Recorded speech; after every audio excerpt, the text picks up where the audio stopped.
Right. My last question is about the telco industry. Um, you know,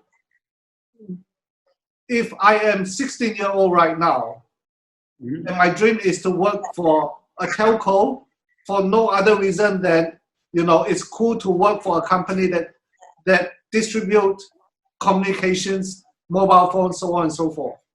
Mhm. How do I prepare for a job for a telco industry? I know it's a really broad question, but you're Yeah. talking to a 16-year-old. Okay. Well, it is a tough question because it requires me to break out my crystal ball, which I don't have. I mean, I couldn't have said 15 years ago where telco would be today. Now, granted, I was just starting out, 20 plus years ago. Right. So I know a few things. There are things that you can study that are specific to telecommunications, that are technology based, that are vocational, that if you study them now, they may be completely irrelevant in 10 years' time.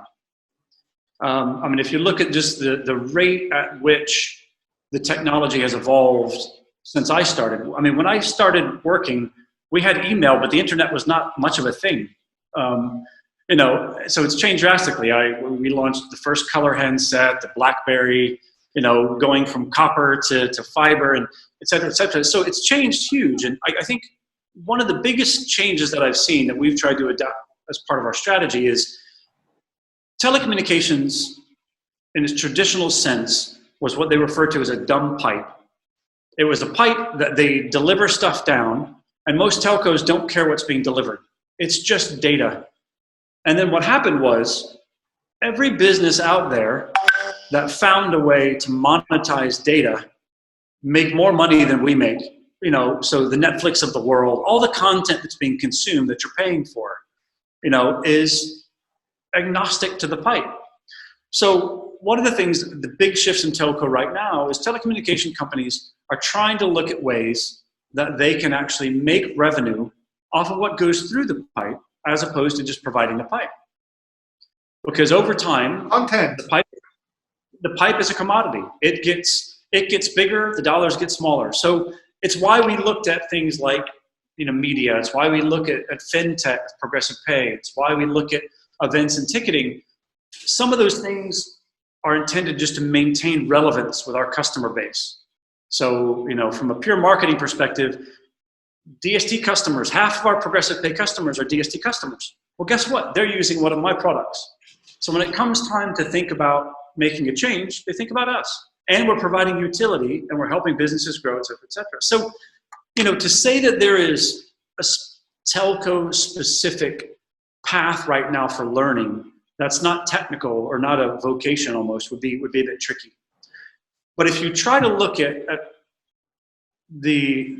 what the transfer of information is actually intended to do, and you look at telcos as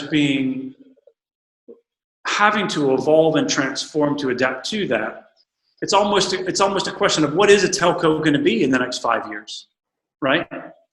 And that's not answering the question. So let me go back a second. I guess the short answer, the easy answer is you can be a finance person working in telco. You can be a legal and regulatory person working in telco. You can be an IT person working in telco. You can be any of the kind of traditional, business core skill sets working in telco.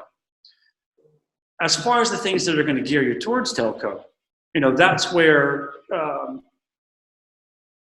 remaining relevant and studying the kind of digital development, following the Industrial Revolution, following digital transformation initiatives, looking for curriculum in schools that take you down that path.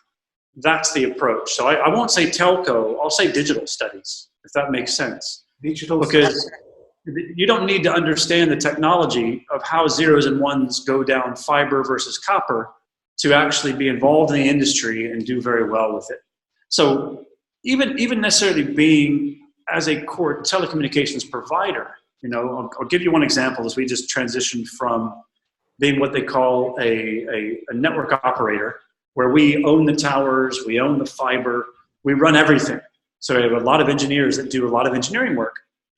Well, with UNN starting, UNN took all the engineers. We don't own towers anymore. We don't own fiber anymore. We don't have engineers who know how to climb poles and do that kind of stuff. So the fact is, a lot of the traditional things you would study for telco are irrelevant in our business model now.